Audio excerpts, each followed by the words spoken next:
All we need is a little understanding. Walk a mile in their shoes. And if we keep our hearts open-minded, we'll enjoy this wild ride called life. And if we keep our hearts open-minded, we'll enjoy this wild ride called life.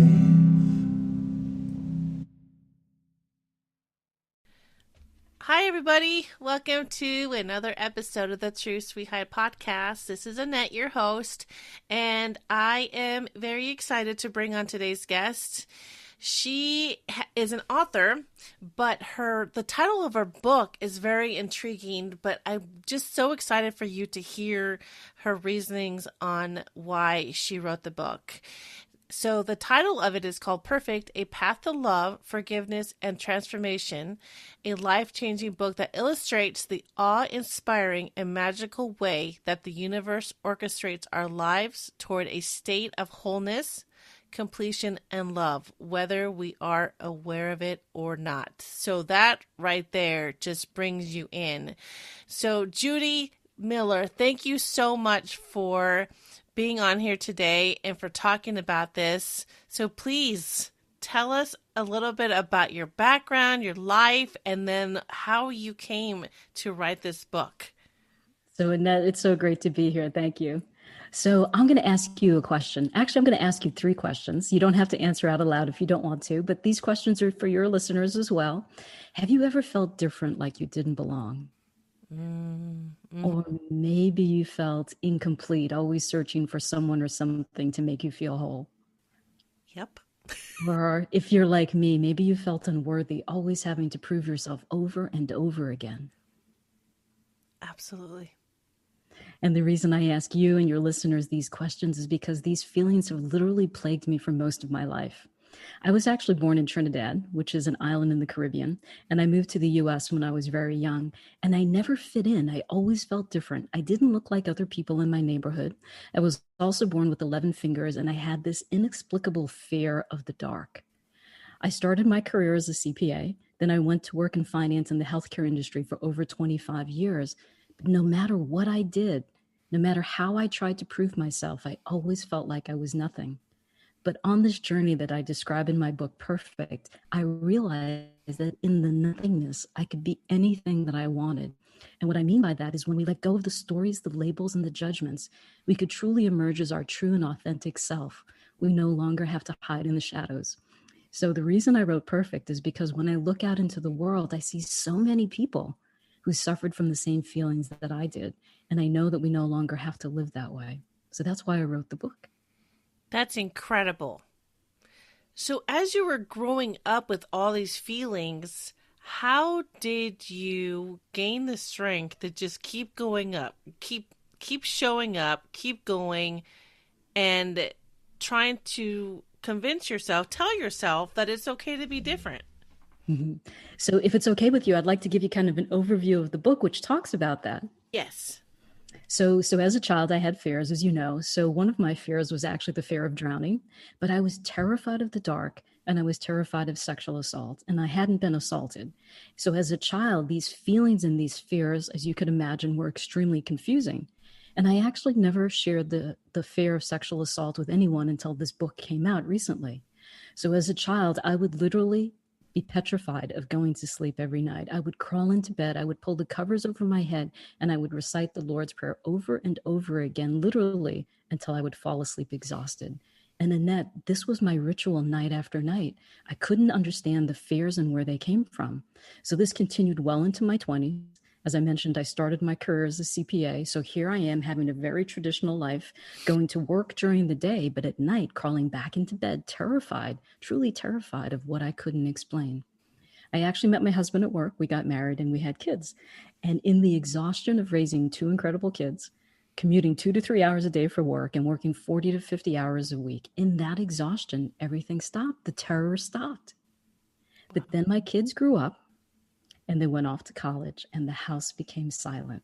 And many of you who are empty nesters might know what that feels like, that silence. But in the silence, everything returned. The terror returned.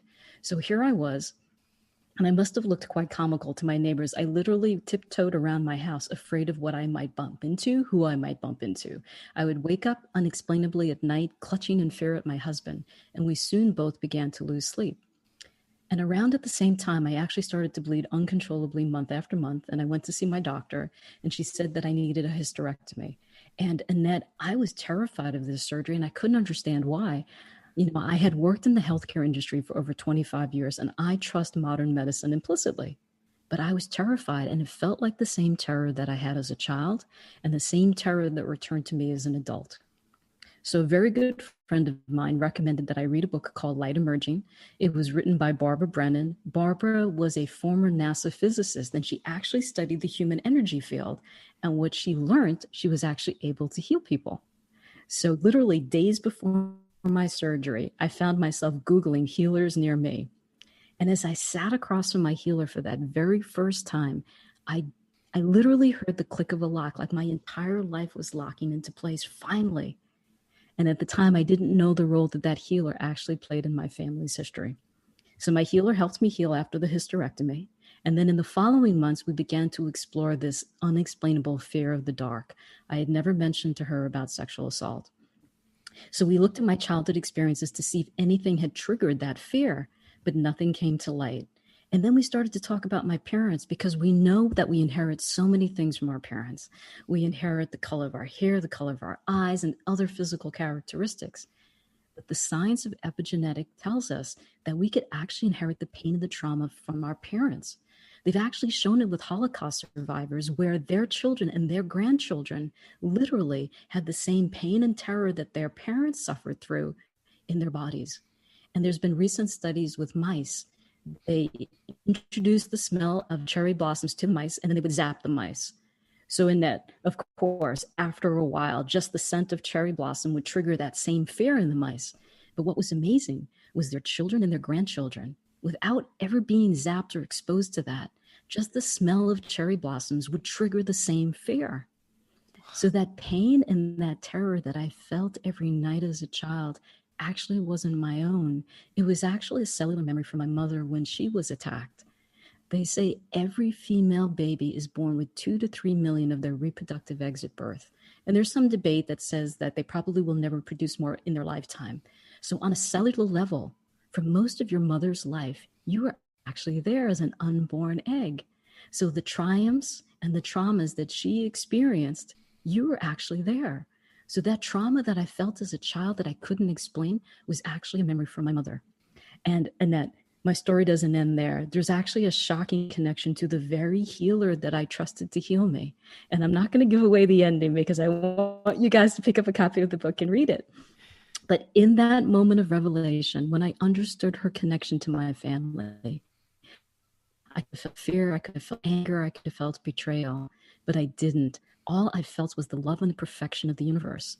And that's how I saw all of our souls are actually interconnected, how we're unconditionally loved and accepted, and how we could choose to heal in any lifetime. So that's actually where the name Perfect came from. I'm just speechless, because that's those, I've never heard of those things that you had mentioned before. And I think it's absolutely, I don't even have the word for it. Like, I'm in awe that it even happened, because I know there's so many, I know there's skepticism about healers. I know that, I think with anything, fortune tellers, healers, even therapists, there's so many different controversies. So I'm so curious about this healer that was brought into your life. I think it's amazing. It's an incredible journey. And when you introduced me in the beginning and the name of the book, the subtitle to the book, so the name of the book is Perfect. The subtitle is A Path to Love, Forgiveness, and Transformation. But one of the most important things is forgiveness. And many people are not confused, but there's so many different definitions of forgiveness. For me, it's really simple. It means to forgo or to let go of. So painful and unwanted events are going to happen to all of us. We could either experience that event once, or we could play it over and over again, hundreds, even thousands of times until it becomes stuck. It literally becomes our identity. So for me, forgiveness is really just letting go of those contracted negative feelings and stories that no longer serve us, so we could truly move forward and experience true and ultimate freedom and happiness. So for me, forgiveness really is an act of self-love. It's one of the greatest gifts that we can give ourselves. So when we talk about healers, I believe one of the reasons that I was able to heal from this trauma and this pain was through the power of forgiveness and the power of love. No, you're absolutely right. Forgiveness is one of the hardest things for a lot of us to do. But it brings you so much peace when you're finally able to let go of whatever it is that's causing you all that pain, and those sleepless nights, those nightmares, all that. It's hard, but it's so needed. So yeah, absolutely. You're absolutely correct. And I think one of the things that's so important for listeners to understand is that forgiveness is not condoning the actions of the other person. Forgiveness is really getting you out of that cycle of victimhood so you can move forward and experience freedom.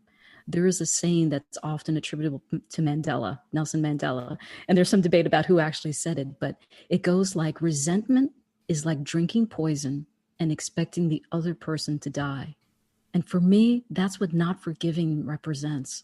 We're holding on to that pain and that contraction, expecting it to hurt the other person, but the only person that it's hurting is ourselves. You are so right. I love that, and I love that you talk about that, because it's true. It's so hard and so needed. But gosh, to be able to do that, to forgive for yourself, because you might never get the answers you want. You might never, the peace that comes with forgiveness is, I mean, there's I can't even come up with the words right now, because I felt it. I have felt it. It took me years to get to that point, but I think once someone can experience it, is this complete, it's like you can breathe again, this complete release. So I think it's so important that you mentioned how forgiveness, it's not condoning their act, but it's for yourself, really, because you could live the rest of your life never getting the answers that you wish you would have had. But how do you want to live your life, holding on to that or having peace? Yeah, and one of the questions that I love to ask is, when are you willing to let go and forgive? Before you die? In 25 years? In 20 years? In 10 years? In 5 years? If you're willing to forgive, why not do it now? Why wait? That's true, and I don't know. I don't know, because I know there's so many times in my life where I'm just not ready to forgive. I need to stay, and I don't know why. I need to stay angry because maybe they'll learn their lesson, but maybe they won't ever. Right. So I have an acronym, I call it NEST. So remember, forgiveness for me is just letting go of the contracted stories that no longer serve us. So I have an acronym I call NEST that I use to help me, and hopefully I'll help you and your listeners as well. So the N stands for to notice or become aware of your stories, right? So why I say that is, we have 60,000 thoughts a day. 95% of them are the same ones we had yesterday and the day before. And 80% of them are negative. As humans, we're actually hardwired to notice, to appreciate, to remember the negative aspects of a situation. And the reason is because millions of years ago, when we were cavemen and cavewomen, it was critical for our survival. But we no longer live in that reality. So we need to actually retrain our minds to not focus on the negative. We need to retrain our minds to focus on the positive aspects of life. And I believe two of the easiest ways to do that is to focus on love and gratitude. What are you grateful for? And I have a friend that literally goes around all day saying, thank you, thank you, thank you, thank you, thank you, thank you. And she is probably one of the happiest people I've ever met. But she just doesn't go around saying thank you. She actually feels it. She takes 20 seconds to truly feel the gratitude in her body. So, for example, maybe you're grateful that your child gave you a hug this morning and said, "I love you, mommy." Instead of saying thank you, truly feel and appreciate that in every cell of your body. So we need to retrain ourselves to really notice the positive, grateful things that we have in our lives. So that's what the N stands for, to really notice and become aware of those negative thoughts and replace them with more positive, empowering thoughts. The E stands for truly experience the emotions. So as humans, we are meant to feel the emotions in our body, but so many of us are not trained to actually feel our emotions, right? For example, boys are often told as children they should not cry, or even women, as they're older in the corporate environment, you're not supposed to cry, you're not supposed to show your emotions. So in many respects, we're not trained to actually deal with our emotions, and oftentimes we don't feel them, we deny them, or we think about them instead. And when we think about our emotions, they're not always true, meaning that how many times have you had a situation where it's actually not true? And I'll give you a really quick example. My next door neighbor was supposed to come over and she didn't show up. So 15 minutes later, I'm starting to think, what did I do wrong? She doesn't like me anymore, right? So then I picked up the phone and she said, I didn't come over because I thought it was tomorrow. But we all do that. We all create incorrect information. So in that, I believe the body tells the truth. Our mind is not always telling us the truth, right? So E, our emotions are meant to be felt as sensations in our body and then let go. So Dr. Jill Bolte Taylor was a Harvard neuroscientist, and she wrote a book called My Stroke of Insight. And in it, she talks about the 90-second rule. She says, Annette, when an event happens, either good or bad, it could be a positive event or a negative event. When an event happens, it actually takes our body only 90 seconds to actually experience and process those sensations and emotions in our body and then let them go.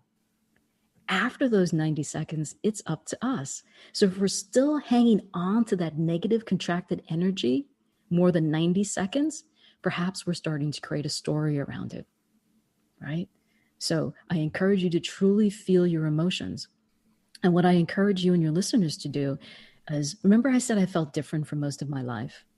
So when people said hurtful and unwanted things because I didn't look like other people in my neighborhood, it literally felt like an elephant that sat on my chest and I couldn't breathe. So when people sometimes say hurtful things, sometimes it's triggered. I feel it in my chest. So I acknowledge the feeling. I don't deny it. I take the 90 seconds and truly feel it.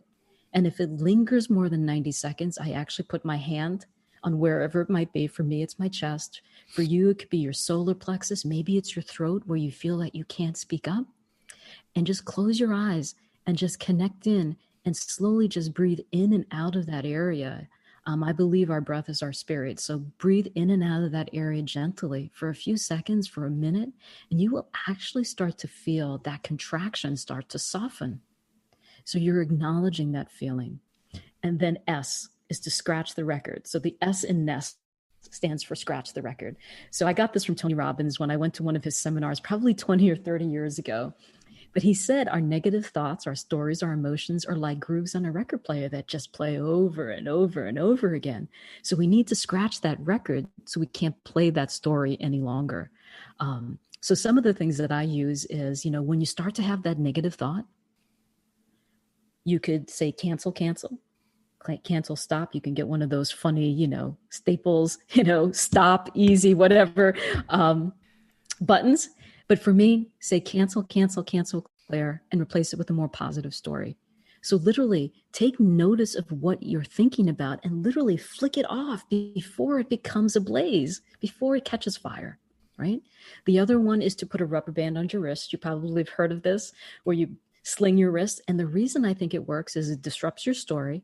It gets you out of your head and back into your body where truly emotions are meant to be felt. And then the last one I also learned from Tony is called Zany Crazy Thing, right? So in the seminar, he had this woman. I'll probably get in trouble from Tony from repeating the story, but in the seminar, this woman was complaining. She was complaining about her husband. So Tony lovingly picked up a glass of water and threw it in her face. And then, can you imagine what this woman was going through. But she knew that Tony meant the best for her, and he's a truly loving soul and being. So she wiped her face off and she started talking. And 5 minutes into talking again, she starts complaining about her husband. So Tony picks up a glass of water, splashes it in her face again. So it did two things. Number one, it made her become aware of the negative cycle and story she was telling herself. And number two, it disrupted her pattern so she couldn't repeat it. So I invite you and your listeners to come up with something zany or crazy. The next time you have that negative story that you know that you're stuck in, do something so crazy that you can't even think about it anymore, right? And then the last thing, the T in Nest is tender love and care.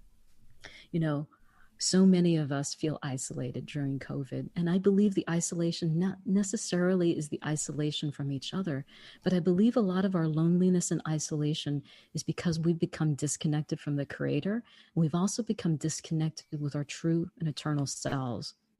We've abandoned ourselves in so many ways, physically, mentally, spiritually. You know, are we drinking enough water? Are we sleeping? Are we eating whole natural foods? Are we walking? Are we exercising? You know, are we emotionally focused on gratitude and love? And then spiritually, you know, are you praying? And if you're not religious, are you walking in nature? Are you finding time for stillness?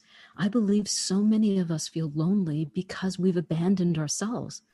And I believe that true self-love is not arrogant. It's actually when we love ourselves more deeply, we have more love to give to other people. So that's just Nest and what I try to incorporate every day into my life. And I found, Annette, that by doing this, I'm more happy. Life is so much easier.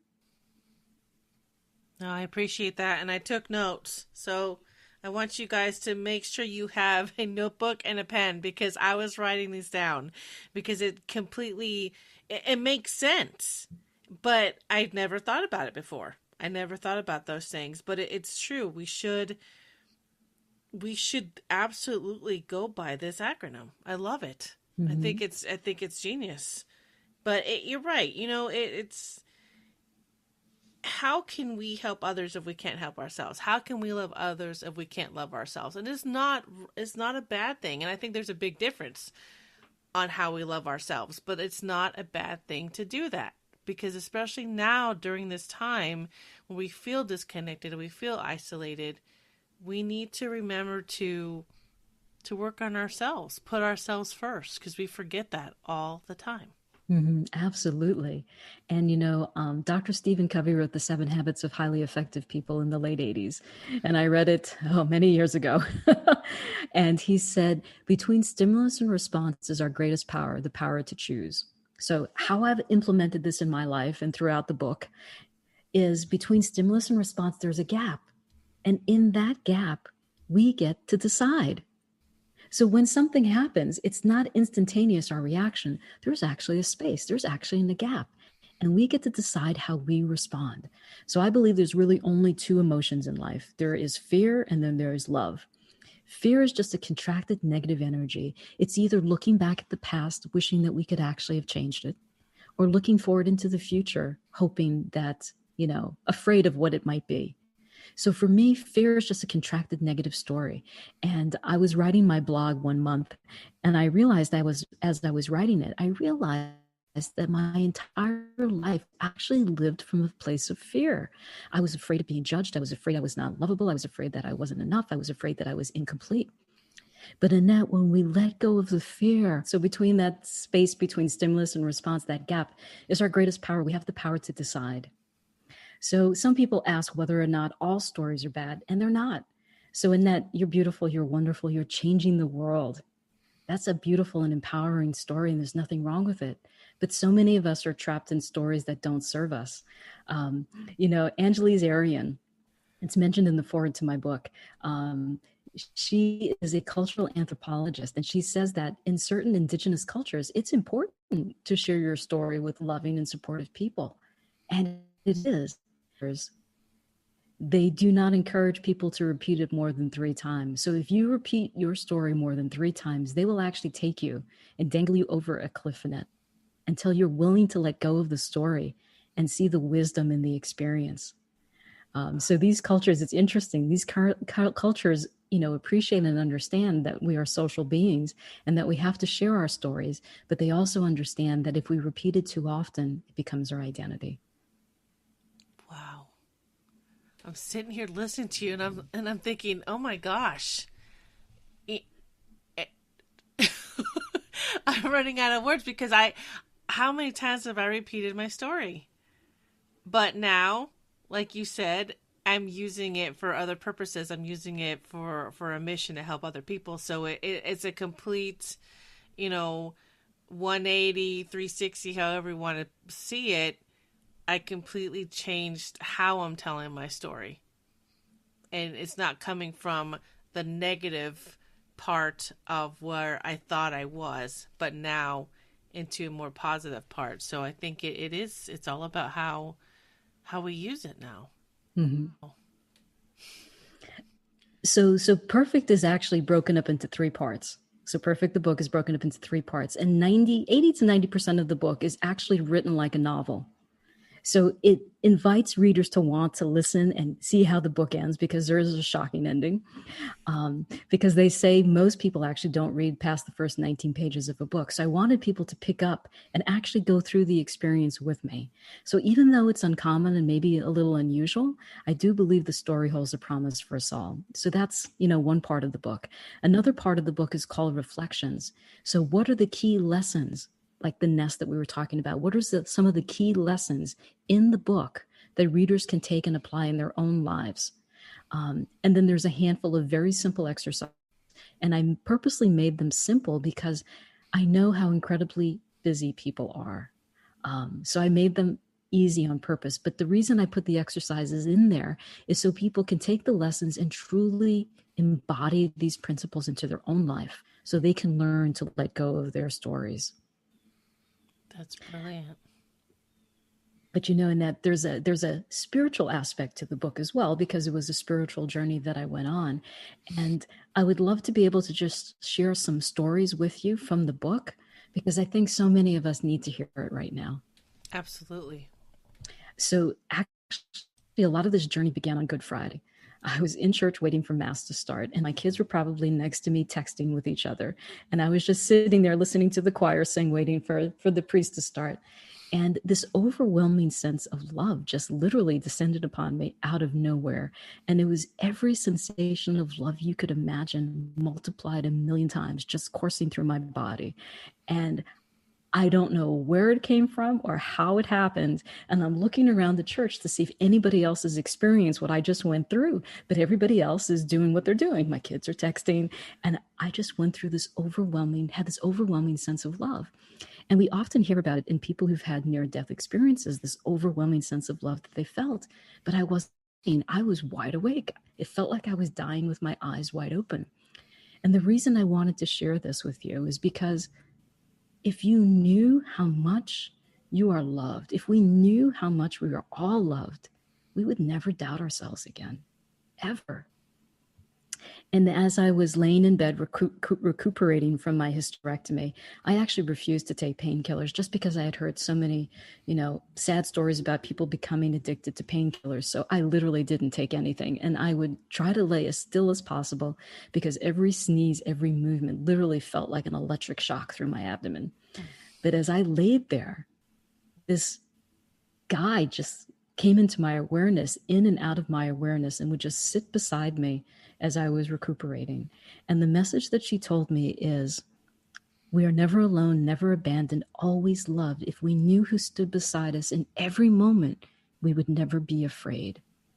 And the reason I wanted to share that with you and your listeners is because if you knew you were unconditionally loved, if you knew that the universe was always with you, supporting you, even if it didn't feel like that, if you knew that, would you live your life differently? And, like I said, I appreciate that not all listeners may be spiritual, even religious, but I just wanted them to know how much hope and how much we're loved. And then there's this one last story, if it's okay with you. Sure. So my healer suggested that I actually go through hypnosis, because she thought that maybe something from my past would come up and we could understand where this fear came from. So I agreed.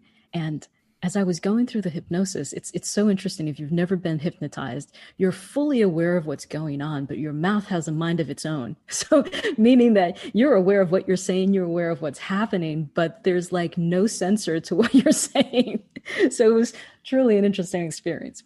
So as I was laying on her healing table, I felt myself literally rising through this purple haze and then out into this bright white light. And again, it felt like a near-death experience, but I wasn't dying. And as I ascended into this feeling, this bright white light, it felt like I was merging into this love. I actually became this love. And the message that I got then, again, was we can all come home. We always go home, but in accepting who we are exactly as we are, the joys in the reunion and remembering who we are, because so many of us have forgotten. And I just see so many parallels with COVID. You know, this message was we can always come home. And then with COVID, we're all being sent home. So like I was saying before, it's our opportunity to reconnect and have self-love and have self-care, and more importantly, self-compassion for ourselves. You know, we were talking about forgiveness before, but oftentimes the person that we have to forgive the most is ourselves. Oh my gosh, so many truths to all of that. It's really amazing. And I'm sure a lot of our listeners are sitting there going, oh my gosh.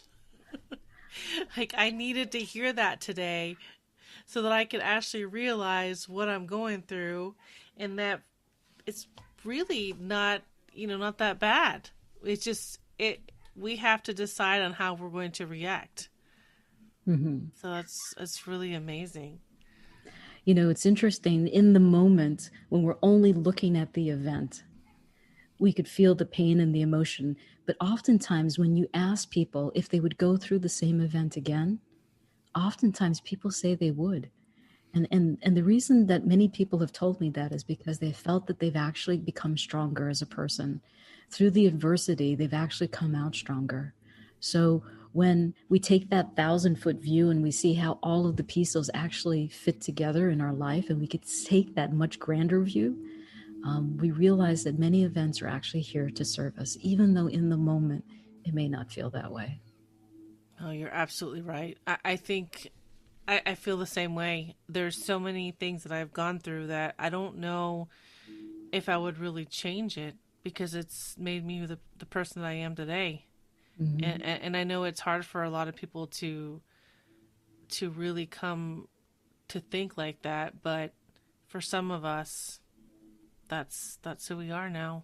And you mentioned it earlier, why are you doing these podcasts, Annette? If you didn't go through the experiences that you went through, would you be doing the podcast? I don't know. Just a question. I don't know.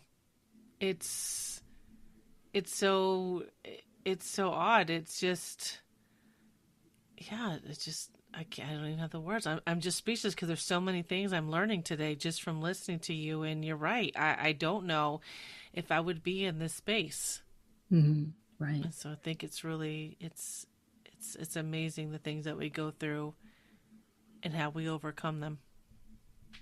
So I know that we both have children. So I'd love to share a children's story with you, if that's okay. Yes. It's called A Little Soul in the Sun by Neil Donald Walsh. And he wrote Conversations with God. Conversations with God is a series of adult books, but he decided to take one principle and write it in a children's book. And in this book, in heaven, everything is perfect. So there's no contrast. So we can't experience the magnificence of who we are, because everything truly is just perfect. And we actually come to earth to learn our lessons, to experience the magnificence of who we are, because there cannot be light without darkness. And when we come to earth, we're pretending so hard to be what we're not that we often forget. So in this children's book, in this story, this little soul wants to learn forgiveness. And God says there's nothing to forgive. Everything here is perfect. So this little angel of light comes forward and says, I will help you. I will do something so atrocious that you will have to learn how to forgive. You will have to learn unconditional love. And the little soul says, why would you do that? And the angel of light says, I will do it because I love you. But when in that moment, when I strike you, please remember who I am, because I'll be pretending so hard to be what I'm not that I would have forgotten. So my invitation to people is, what if we were just here to learn our lessons, to learn through contrast the magnificence of who we are? Wow. Yeah. That's a great story. Thank you so much for sharing. No problem. I'm going to walk away from this just like in awe of everything that you have said, because it's so needed. We need to hear stuff like this. We need to hear stories like this. We need to hear life lessons like this, because it makes you just think, really, really think about your life. And it's absolutely amazing. And I think that's so wonderful, your podcast, because you're inviting people to come and to share. So you're changing so many lives. So thank you. Thank you so much. Where can people find your book and just message you? Because there's so much here. So my website is Judi with an I. So it's Judi Miller, MILLER.net. And on my website is all my social media handles, and I write a monthly blog. But I encourage you to go there to buy the book. It actually just takes you directly to Amazon. But the reason I invite people to do that is because I have 5 free bonuses. I've had such wonderful and amazing mentors in my life, and they've actually contributed 5 free bonuses to anyone who buys the book. And the reason I think that's so important is because I truly want people to experience this change in their lives. And my mentors have offered these free gifts. So with each purchase, you actually get 5 free bonus gifts. So you can buy the book anywhere, but you actually claim it on my website. And then on my website is a tab called Free Ebook. It's my free ebook called Awaken the Creator Within. And that's absolutely free to your listeners. They don't have to buy anything, but just go there and they can get the free ebook. And again, it's just some simple exercises to really reconnect with who they are. I love that. Thank you so much. You guys, I'm going to put this in the show notes and in the podcast guide. So please make sure to support her through her website, to get the book, to get all those freebies. I mean, it's amazing, especially coming from your mentors. So we're learning from you and from those that you've learned from. So just amazing all the way around. Thank you so much for being on here, for being you, and for sharing all of this. I know I'm appreciative of it, and I know that the other listeners are going to feel the same way. So thank you. It was such an honor to be here, Annette. Thank you so much. Thank you.